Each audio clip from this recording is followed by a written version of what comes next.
মানুষ তার জীবনে দুই ধরনের পরিস্থিতিকে খুব ভয় পায়। এক, কোনো কারণবশত কারোর সামনে নত হওয়া। দুই, কোনো কারণে নিজের চরিত্র থেকে, নিজের মূল্যবোধ থেকে বিচ্যুত হওয়া। এবার কেন হয় এরকম যে কথায় কথায় কারোর সামনে নত হতে হয়? কেন বারংবার নিজের চরিত্র থেকে চ্যুত হতে হয়? এরকম কেন হয়?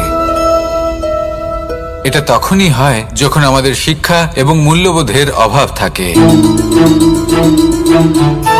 যদি মানুষের মধ্যে প্রকৃত শিক্ষা থাকে, তাহলে এই সংসারে কোনো সময় এবং কারোর সামনেই নত হওয়ার কোনো প্রয়োজন নেই। যদি মানুষের মধ্যে মূল্যবোধ থাকে, তাহলে তাকে নিজের মূল্যবোধ বা চরিত্র থেকে বিচ্যুত হতে হয় না, তা সে যাই হয়ে যাক না কেন।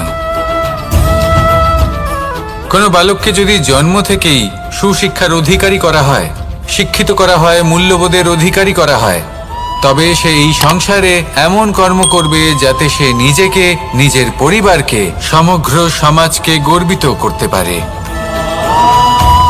শিক্ষা লাভ করুন, মূল্যবোধ লাভ করুন এবং আমার সাথে ভালোবেসে বলুন, রাধা রাধা।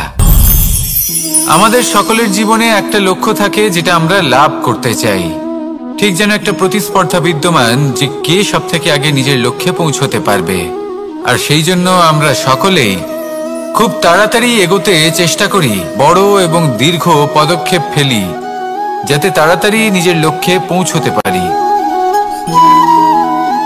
কিন্তু এক অত্যন্ত গুরুত্বপূর্ণ বিষয় আছে, সবসময় লক্ষ্য সামনে থাকবে না, কখনো কখনো তা খুঁজতে হয়। এই যাত্রা খুব কঠিন হতে পারে, আর ঠিক এই কারণেই সবসময় দ্রুত গতিতে চলা বা তাড়াতাড়ি পথে চলা সেটা আবশ্যক নয়। তার থেকেও বেশি গুরুত্বপূর্ণ হলো ভেবেচিন্তে তারপর পথ চলা। যদি ভেবেচিন্তে পদক্ষেপ ফেলেন, চলতে পারেন, তাহলে সেটাই সর্বশ্রেষ্ঠ পদক্ষেপ। কখন কোন দিকে যেতে হবে, কখন কোথায় দিক পাল্টানো যাবে না, কখন গতি বেশি রাখতে হবে, কখন কম, কখন থামবো, কখন চলবো, এই সব কিছুর বিষয়ে জ্ঞান অত্যন্ত গুরুত্বপূর্ণ এবং ভেবে চিন্তে চলতেই হবে। সেই জন্য শুধু তীব্র গতিতে সামনে এগোলে চলবে না, ভাবনা চিন্তা করে এগোতে হবে। আসুন আমার সাথে ভালোবেসে বলুন, রাধা রাধা। কখনো কোনো প্রজাপতিকে উড়তে দেখেছেন? কি সুন্দর উড়ে বেড়ায় সে, এক ফুল থেকে অন্য ফুলে, এক পাতা থেকে অন্য পাতার ওপর। কিন্তু সে কিভাবে উড়তে শেখে কখনো ভেবেছেন? জন্ম থেকেই কিন্তু প্রজাপতির ডানা থাকে না, ও কিন্তু ছোট্ট একটা ডিমের আকারে জন্ম লাভ করে। তারপর সেই ডিমটি ভেঙে একটি কীট বাইরে আসে। আস্তে আস্তে সে বড় হয়, ওর শক্তি বৃদ্ধি পায়। তারপর সে সেই কীট দশা ত্যাগ করে নিজের ডানাগুলি মেলে।